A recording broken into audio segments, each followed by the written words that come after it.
Good morning students. तो आज हम स्टार्ट करते हैं हमारे इलेक्ट्रिक फील्ड के जो बचा हुआ पोर्शन उसको आगे बढ़ाते हैं। आज हम क्या क्या पढ़ने वाले हैं? आज हम पढ़ने वाले हैं इंटेंसिटी ऑफ इलेक्ट्रिक फील्ड यानी कि विद्युत क्षेत्र की तीव्रता। इसके साथ में हम पढ़ने वाले हैं electric field due two point charge, electric field due two point charge. तो इन सब चीजों को आज हम पढ़ने वाले हैं। बहुत सिंपल चीजें हैं, आपको इजीली समझ में आने वाली क्या कहानी है पूरी ढंग से समझेंगे। ठीक है भाई, चलिए। तो electric field due two point charge और इंटेंसिटी ऑफ इलेक्ट्रिक फील्ड की बात करते हैं, यानी कि विद्युत क्षेत्र की तीव्रता की बात करते हैं। क्या होती है विद्युत क्षेत्र की तीव्रता, इंटेंसिटी ऑफ इलेक्ट्रिक फील्ड। अब समझिए अच्छे से कि रियलिटी में इलेक्ट्रिक फील्ड का मतलब होता है, इंटेंसिटी ऑफ इलेक्ट्रिक फील्ड का मतलब होता है कि दो चार्ज अगर फोर्स लगा रहे हैं एक दूसरे पर, दो चार्ज इलेक्ट्रोस्टैटिक फोर्स लगा रहे हैं, तो एक जो चार्ज है, कोई भी एक चार्ज, उसकी पावर कितनी है फोर्स लगाने की, उसकी कितनी पावर है फोर्स लगाने की, इसको हम कहते हैं इंटेंसिटी ऑफ इलेक्ट्रिक फील्ड। थोड़ा सा ठीक से समझाता हूं, अच्छे से समझिए कि मान लो ये दो चार्ज हैं, एक की वैल्यू है Q है, एक को क्या नाम दिया हमने Q, और हम कह रहे हैं कि इससे स्मॉल r डिस्टेंस पर यहां पर मुझे इलेक्ट्रिक फील्ड निकालना है। तो मैं यहां पर क्या लाऊंगा, एक चार्ज लाऊंगा Q नोड, क्या लाऊंगा Q नोड। अब इन दोनों के बीच में फोर्स लगेगा F बराबर कितना K Q नोड अपॉन कितना R स्क्वायर, अपॉन कितना R स्क्वायर। ठीक है भाई, बहुत अच्छे समझना। अब सोच कि इंटेंसिटी ऑफ इलेक्ट्रिक फील्ड होगा क्या, मैं चाहता हूं कि अकेला Q कितना फोर्स लगा रहा है, अकेला कैपिटल Q कितना फोर्स लगा रहा है वो मैं निकालना चाह रहा हूं। तो मैं क्या करूंगा, Q से दोनों तरफ डिवाइड कर दूंगा, Q नोड से दोनों तरफ क्या कर दूंगा, डिवाइड। तो क्या आएगा, ये जो F अपॉन Q नोड आया है ना, ये जो F अपॉन क्या आया है Q नोड, इसको हम कहते हैं इंटेंसिटी ऑफ इलेक्ट्रिक फील्ड, इसको हम कहते हैं इंटेंसिटी ऑफ इलेक्ट्रिक फील्ड। अब थोड़ी डेफिनेशन को मॉडिफाई करते हैं। सोचो कि अगर मैं कह दूं कि Q नोड मेरा 1 है, Q नोड मेरा कितना है 1 है, 1 से मतलब 1 कूलम या यूनिट कूलम, तो इस कंडीशन में E बराबर कितना हो जाएगा, F हो जाएगा। E बराबर कितना हो जाएगा, F हो जाएगा। तो अब डेफिनेशन यहां से निकल के आती है कि भाई अगर Q नोड कितना हो, 1 कूलम हो, यूनिट चार्ज हो, तो वो जितना भी फोर्स एक्सपीरियंस कर रहा होगा, मतलब समझाता हूं कि मान लो ये Q चार्ज था और इस Q चार्ज का ये इलेक्ट्रिक फील्ड था, और इस इलेक्ट्रिक फील्ड के अंदर यहां पर हमारा Q नोड जो कि 1 कूलम था, वो कुछ फोर्स एक्सपीरियंस कर रहा है, मान लिया F कर रहा है, कितना कर रहा है F। तो ये जो F फोर्स है ना, ये जो फोर्स है F, ये उस पॉइंट पर इलेक्ट्रिक फील्ड की इंटेंसिटी विद्युत क्षेत्र की तीव्रता के बराबर होगा, विद्युत क्षेत्र की तीव्रता के बराबर होगा। क्या कहा मैंने, समझ में आया? मैंने कहा कि अगर ये चार्ज Q है, ये इसका इलेक्ट्रिक फील्ड है, यहाँ पर एक चार्ज रखा है जिसकी वैल्यू कितनी है 1 कूलम है, तो ये 1 कूलम चार्ज जितना भी फोर्स एक्सपीरियंस कर रहा होगा उस पॉइंट पर, उस पर जितना भी फोर्स लग रहा होगा, उस फोर्स की वैल्यू किसके बराबर होगी, उस पॉइंट पर इलेक्ट्रिक फील्ड की इंटेंसिटी के बराबर होगी। मतलब अगर आपसे कोई पूछे कि इस पॉइंट पर इलेक्ट्रिक फील्ड की इंटेंसिटी बताओ, आपको क्या करना है, आपको वहां पर सिर्फ 1 कूलम चार्ज रखना है, और 1 कूलम चार्ज रखने के बाद आपको वहां पर फोर्स निकालना है। वो जो फोर्स होगा वो उस पॉइंट पर इलेक्ट्रिक फील्ड की इंटेंसिटी होगा। बोलिए बात समझ में आएगी नहीं? Intensity of electric field clear है कि नहीं? क्या काम है intensity of electric field, the force experience by 1 coulomb charge, the force experienced by 1 coulomb charge in electrostatic region is known as intensity of the electric field at the point, intensity of electric field at the point। बोलो clear है? क्या कहा मैंने कहा the force experienced by unit charge या फिर 1 coulomb charge in a electrostatic region, भाई force का एक्सपीरियंस करेगा इलेक्ट्रोस्टैटिक रीजन में, तो in a electrostatic region is known as intensity of electric field, is known as intensity of electric field at the point, यानी कि एक coulomb आवेश के द्वारा या एकांक आवेश के द्वारा अनुभव किया जाने वाला स्थिर विद्युत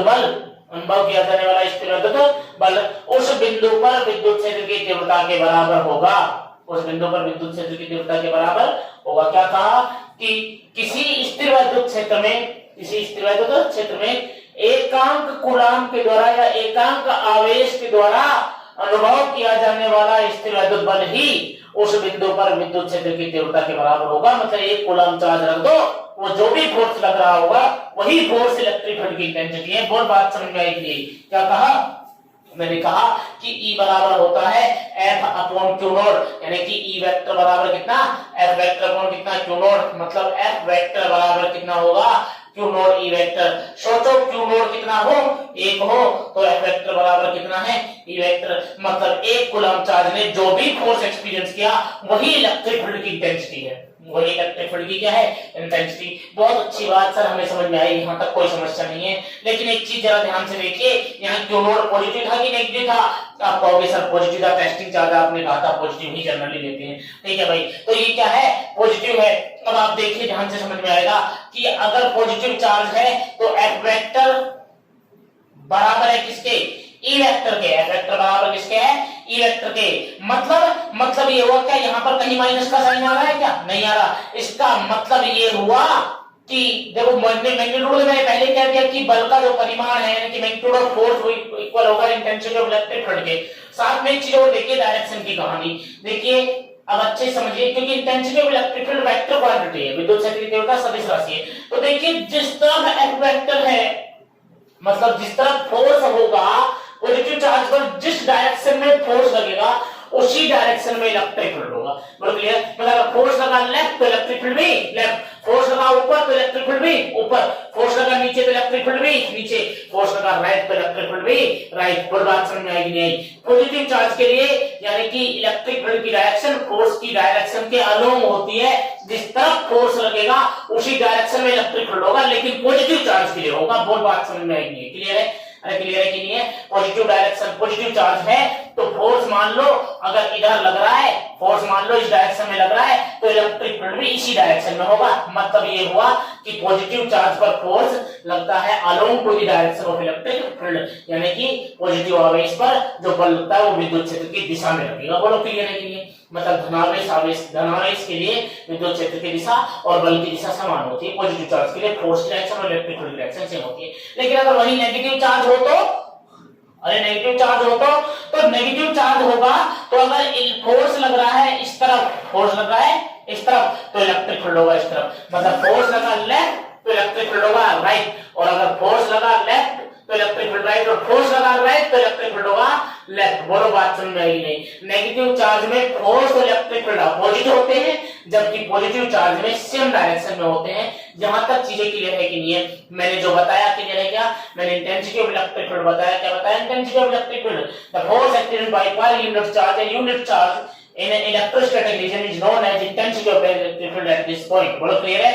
यानी कि किसी स्थिरवैद्युत क्षेत्र में किसी एकांक आवेश के द्वारा अनुभव किया जाने वाला स्थिरवैद्युत बल ही विद्युत क्षेत्र की तीव्रता के बराबर होता है।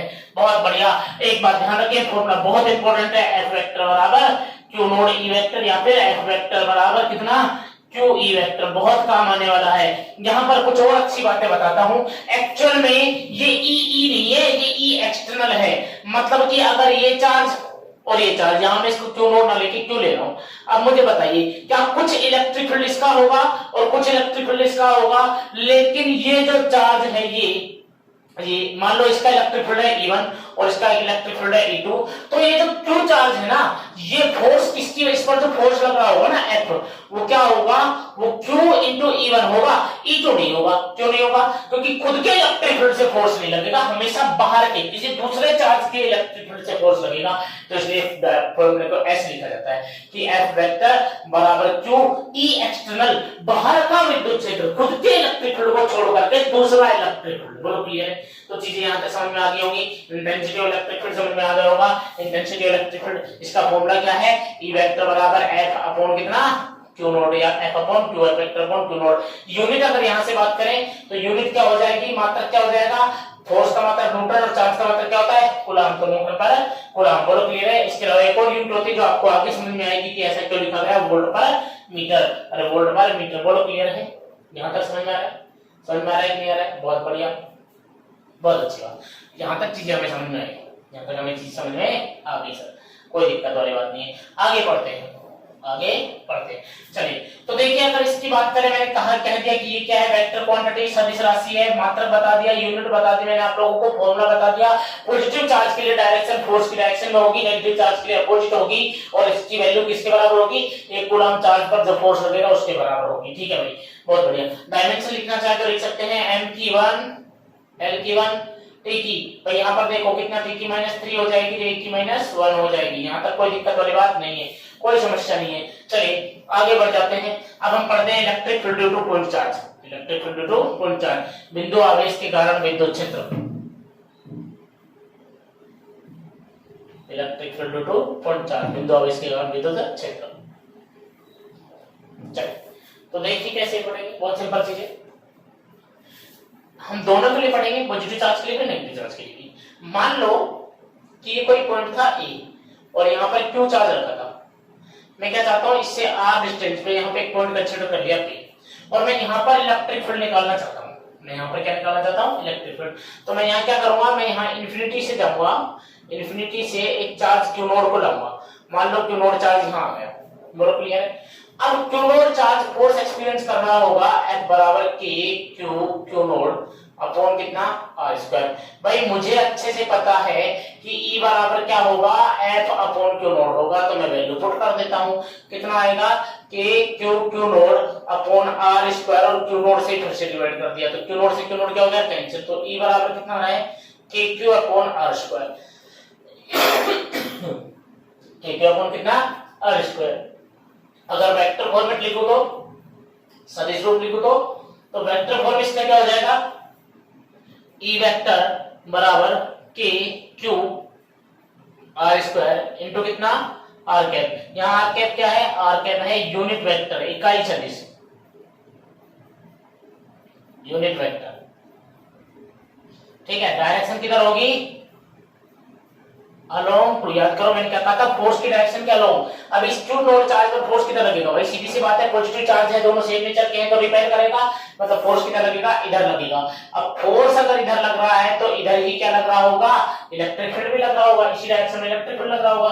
तो क्या होगा, इसका फोर्स कैसे, अलोंग टू एपी है कि नहीं है, ए से पी की ओर है कि नहीं है, तो क्या होगा, फोर्स कैसे हो जाएगा, इलेक्ट्रिक फील्ड कैसे हो जाएगा, अलोंग टू एपी, यानी कि एपी के अनुदिश। अरे एपी के क्या हो जाएगा, अनुदिश, इकाई सदिश है। बोलो क्लियर है, अरे क्लियर है कि नहीं है, यहां तक चीजें समझ में आई है कि नहीं आई है। ठीक है, अगर यही नेगेटिव चार्ज होता तो, अगर नेगेटिव चार्ज होता तो क्या होता, मान लो कि क्यू नोड नेगेटिव है, मान लो क्यू नोड क्या है, नेगेटिव है, तो क्या होता, तो ये होता कि इस पर फोर्स कैसे लगता, इस पर फोर्स लगता इस डायरेक्शन में।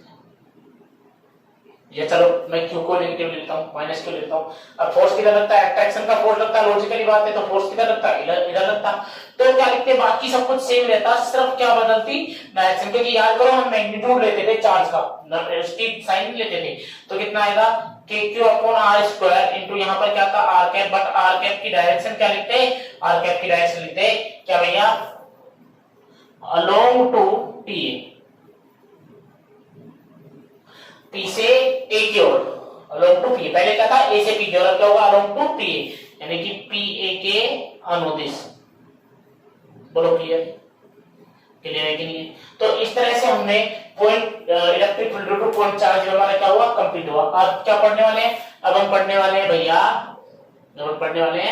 अब हम बहुत ही सिंपल चीज पढ़ने वाले हैं। अब हम कुछ छोटी मोटी सी बातें, यानी कि हम पढ़ेंगे भैया इंटेंसिटी ऑफ इलेक्ट्रिक फील्ड के बाद में electric field lines. Electric field lines क्या होती है, इलेक्ट्रिक फील्ड लाइंस क्या होती है, इलेक्ट्रिक फील्ड लाइंस भाई।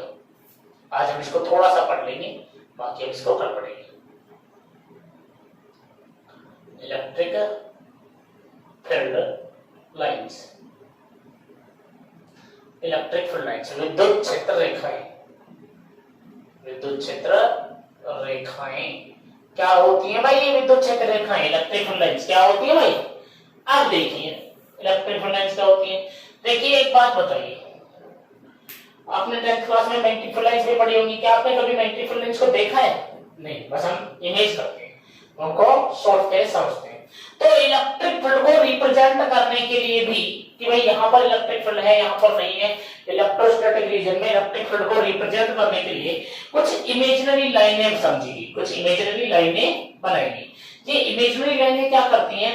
ये इमेजिनरी लाइन इलेक्ट्रिक फील्ड को रिप्रेजेंट करती है, इलेक्ट्रिक फील्ड को क्या करती हैं? रिप्रेजेंट करती हैं। इन इमेजिनरी लाइंस को हम कहते हैं, इन इमेजिनरी लाइंस को ही हम कहते हैं इलेक्ट्रिक फील्ड लाइंस, विद्युत क्षेत्र रेखाएं। बोलो क्लियर है? मेरे क्लियर है कि नहीं है? क्या कहा मैंने कहा कि भाई इलेक्ट्रिक फील्ड को, विद्युत क्षेत्र को रिप्रेजेंट करने के लिए जो लाइनें, कौन सी लाइनें? इमेजिनरी लाइनें ड्रॉ की जाती हैं, इन इमेजिनरी लाइंस को हम क्या कहते हैं? Electric field lines. बोलो क्लियर है? क्या कहा मैंने? The imaginary lines those are represent the electric field in electrostatic region. मतलब कोई इलेक्ट्रोस्टैटिक रीजन था, कोई विद्युत क्षेत्र था, इसमें इलेक्ट्रिक फील्ड को रिप्रेजेंट करने के लिए कुछ लाइनें ड्रॉ की गई, कुछ लाइनें ड्रॉ की गई। ये लाइनें क्या करती हैं? यहाँ पर इलेक्ट्रिक फील्ड को शो करती है कि यहाँ पर इलेक्ट्रिक फील्ड है कि नहीं है। अगर है तो लाइनें होंगी, नहीं है तो नहीं होगी। बोलो क्लियर है? तो ये इमेजिनरी लाइनें जो हमें रियलिटी में दिखाई नहीं देती, तो क्या हुआ definition? The electric field lines are imaginary lines, electric field lines are imaginary lines, those are represent the electric field, those are represent the electric field in electrostatic region, those are represent the electric field in electrostatic region। विद्युत क्षेत्र रेखाएं वो काल्पनिक रेखाएं हैं जो किसी विद्युत क्षेत्र में, जो किसी विद्युत क्षेत्र में विद्युत क्षेत्र को प्रदर्शित करती है। भाई वास्तवता में तो होती नहीं है, तो इन्हें सब क्या किया जाता है? इन्हें समझा जाता है, बस इन्हें माना जाता है। तो इलेक्ट्रिक फील्ड को रिप्रेजेंट करने के लिए ये जो इमेजिनरी लाइन यानी कि काल्पनिक रेखाएं जो खींची जाती हैं विद्युत क्षेत्र को प्रदर्शित करने के लिए, ये जो काल्पनिक रेखाएं खींची जाती हैं, इन काल्पनिक रेखाओं को कहते हैं विद्युत क्षेत्र रेखाएं। क्या कहते हैं? विद्युत क्षेत्र रेखाएं। तो चीजें यहाँ तक समझ में आ गई होगी, मेरे हिसाब से कोई समस्या वाली बात नहीं है। कल हम इनकी पढ़ेंगे भैया property of electric field lines, property of electric field lines. ठीक है भाई, मिलते हैं नेक्स्ट वीडियो में। चैनल को सब्सक्राइब कीजिए, वीडियो को लाइक और शेयर कीजिए, और कोई समस्या हो तो कमेंट में बताइए।